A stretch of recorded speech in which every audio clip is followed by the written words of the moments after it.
Live Maharashtra digital news, हक्कासाठी लढणाऱ्यांचा बुलंद आवाज। नमस्कार, आप देख रहे हैं लाइव महाराष्ट्र डिजिटल न्यूज और मैं हूं आपकी जीनत खान। महाराष्ट्र के जिंतूर में आज धनगर समाज ने आरक्षण की मांग को लेकर रास्ता रोको आंदोलन किया।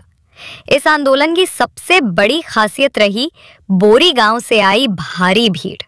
बोरी धनगर समाज के युवाओं ने बड़ी संख्या में बाइक रैली निकालते हुए आंदोलन में भाग लिया। गांव की युवाओं और बुजुर्गों ने भी उत्साहपूर्वक उपस्थिति दर्ज कराई। आंदोलन स्थल पर पहुंचे लोगों का कहना है कि बोरी गांव हमेशा समाज के संघर्ष की अगुवाई करता रहा है और इस बार भी बोरी के लोगों ने सबसे आगे रहकर अपनी ताकत दिखाई। लोगों की मांग है कि सरकार तुरंत आरक्षण का फैसला करे, वरना आंदोलन और तेज किया जाएगा।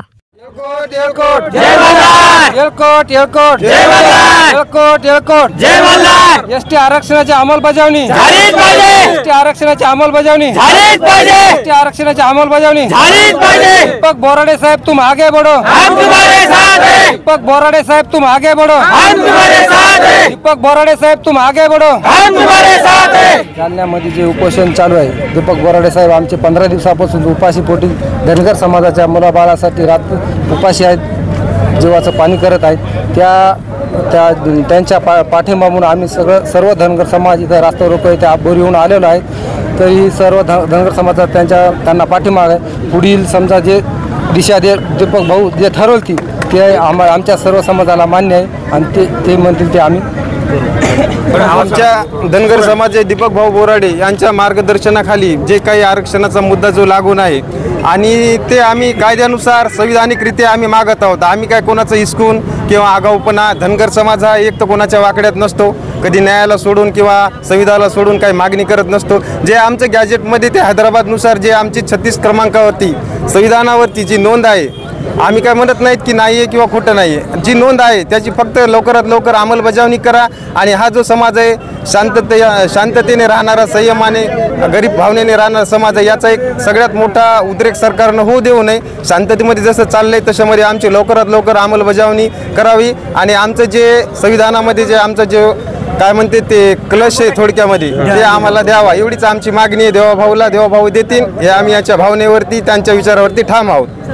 जिल्ह्यातील जिंतूर तालुक्यातून गायकी पिंपळगाव येथील मल्हार सैन्याचा एक सदस्य म्हणून या नात्याने आणि सकल धनगर समाजाचा एक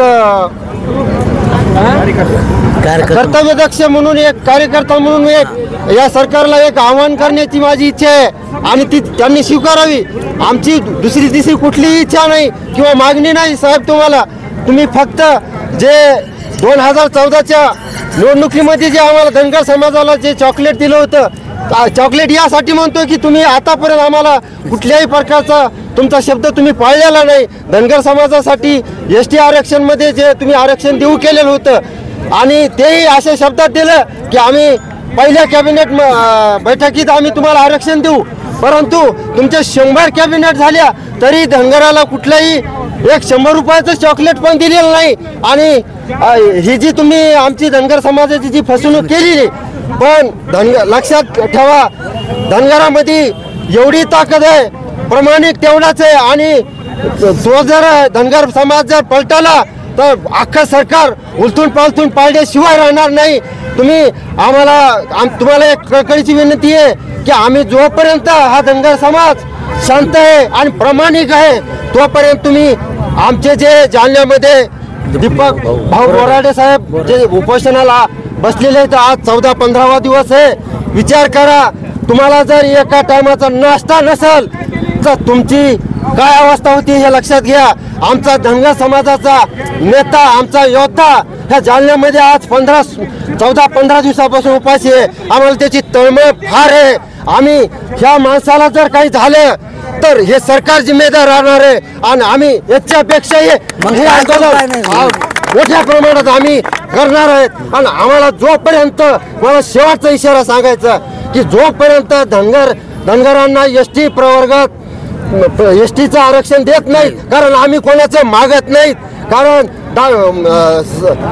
राज्याचे महाराष्ट्राचे भारताचे जे हे संविधानिक डॉक्टर बाबासाहेब आंबेडकरांनी संविधानामध्ये लिहिलेलं आहे की धनगर हा एसटी ह्या प्रवर्गातीलच आहे, तो दुसऱ्या कुठल्याही नाही. म्हणून 36 क्रमांकावर जे एसटी आहे ते आम्हाला